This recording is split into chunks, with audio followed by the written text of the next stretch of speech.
Hey, hey, apply the pressure when needed. Supply the street and we feed it. We got whatever they need. Yeah, I told her don't never deceive me. Yeah, I always saying she...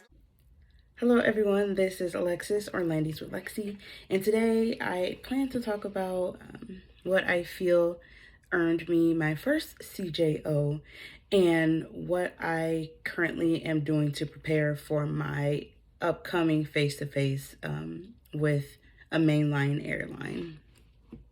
And so when it comes to being prepared, I think the first number one thing is you want to make sure you have bullet points for yourself. So by that, I don't mean run through a mental script, because people can tell when you're running through a script because you seem robotic, there's no emotion, you're not really having a conversation at that point. You're just reciting what's in your mind. So by no means would I advise anyone to write a script in regards to what you plan to say for your answers, because there's no way to determine what they're going to ask you. However, have some bullet points in mind. Okay. If they ask you about how to handle a difficult customer, because that's just a generic question. You get that with really any job. I got that when I worked at Applebee's. Well, actually that question at Applebee's makes sense. But like have some ideas. Think about a story, of course. Think about a situation you had with a customer that was difficult. And then name some pinpoints. What did you do? How did the customer react? Why did the customer react that way? And just kind of run through those, but then expand on them when you answer. And of course, some jobs won't require or won't state that they want your answers in the STAR format, but just to be safe, I would advise you to answer all questions, of course, to the best of your ability in the STAR method. So the situation, the task, the action, and the result. So what was the situation? What needed to be done? And what was your job in that situation? What actions did you take? And then, of course, what was the result of the actions that you took? So learn that method and run with it, because it will not lead you wrong. You just want to make sure that you are explaining your story in a way that makes sense to whoever's receiving the story, so to your interviewer. And you honestly should be good. That, in my opinion, is a fail-safe way. At my first face-to-face interview with the airline that I was released from, I answered all my questions in the STAR method, and it seemed to have worked. So definitely stick with it. Of course, if it's not broke, don't fix it. That method seemed to work, and I will remain, faithful to that way of answering questions. It's kind of a fail-safe, making sure you hit all the points that you need for it to make sense.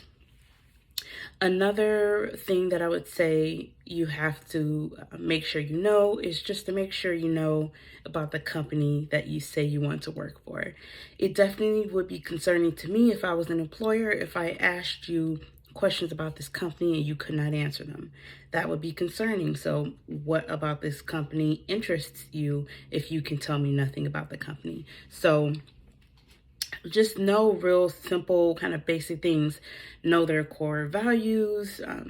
Maybe look into the number of destinations they fly to, both domestically and internationally. Maybe know where there are some hubs around the country, or maybe hubs, hubs close to where you may currently reside, things like that.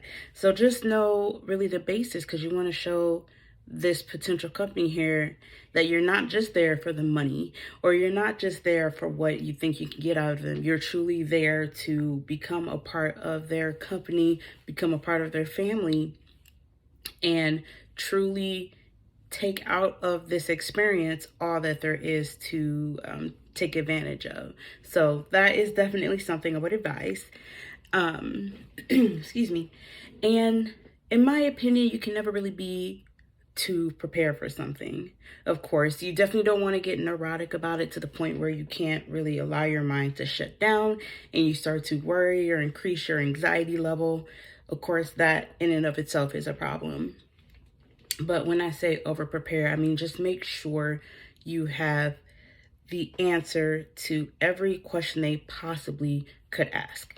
At my first face-to-face with my last airline here, they didn't ask any questions regarding the airline, so I didn't have to answer any questions as to where they flew to or how many aircrafts they have. However, I did know that just in case there was just a moment that they maybe tried to test people's loyalty or anything like that, I was prepared. And with my virtual interview for the airline that I had my face-to-face with, I did it in the bathroom, put my laptop facing me, and on the mirror, I wrote notes from the top left corner of that mirror all the way to the bottom right-hand corner. And the mirror is actually pretty decently sized, and I wrote everything down that I could think of that may have been either touched on or discussed, because even if they don't ask you a question about the company, you want to be able to have a conversation with them, because if they're talking about maybe places that they fly to or places that they have hubs and you're completely unaware, that's going to be an awkward conversation. And your interviewer is definitely going to pick up on the fact that you did not do your homework. So I made sure I wrote everything down. And in my situation, everything I wrote down, we did not touch on, we did not discuss. So honestly, the worst case scenario is that you'll have information that you don't need. Better to have it and not need it than need it and not have it. Like that phrase, I think when it comes to applying for really any job, in this field or not, is very, very important. Worst case scenarios, you just have information you don't need. That's a good spot to be in. That's kind of how I see it. And then of course there's always the basics. Of course, dress for success. That is kind of it's kind of a default. That's with every job you do, regardless of the field. You want to dress accordingly. And what is the phrase that they say? You want to dress like you don't need the job, or you already want to excuse me, place yourself into that field. And one way you do that is by the way that you dress. And so a lot of like the message boards I'll read or YouTube videos that I'll watch, I can't talk, videos that I will watch on YouTube will say dress like a flight attendant would. And you want to make sure you are aware of how a flight attendant dresses, not just in general, but for your airline. So let's say if your airline dresses in blue suits, maybe for your interview, wear a blue suit. If your airline, or if the airline that you're applying to wears black, wear black. You want to align yourself with the position that you hope to get. And that's really with every field. So let's say you're applying to be a makeup artist.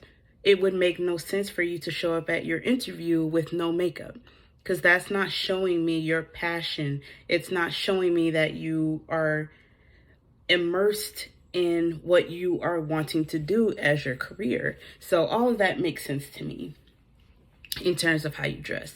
And of course, the basics. Make sure your nails are neat and clean if you decide not to paint them. Or of course, if you do paint them, make sure that your polish is neat, but also make sure that it's in a neutral, non-offensive tone.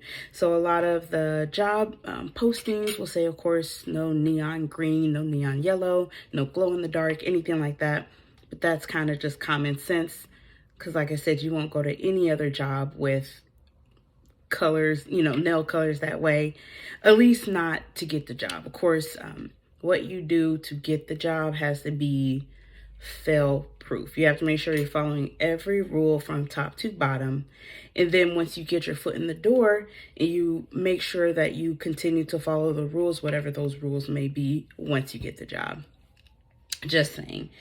There was a girl actually in my interview day that had like Kool-Aid blue hair.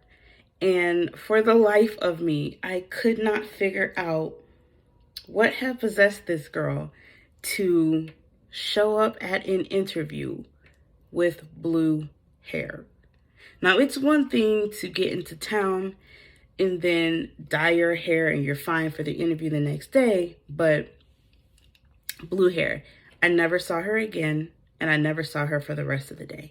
So definitely want to make sure that you're not, I guess, stepping on your own feet, that you're not essentially pushing out your opportunity for, a career, all because you failed to make the necessary steps, or take the necessary steps to align yourself accordingly, so that way people see just how serious you are about the job. Once again, that is just default. But last bit of information, at least for now, I'm pretty sure once I'm done here, I'll think about like 1,000 other things. That's just how things work. Whatever, I'll get around to it. But definitely be confident. There's no need to not be confident when they ask you about a work situation. No one knows that situation better than you do. They don't know the situation. It's your job really to sell yourself. I won't say it's like the Hunger Games or anything, because that's a bit drastic. But in the grand scheme of things, if there's one spot left and you want it, that is not the time for you to be modest.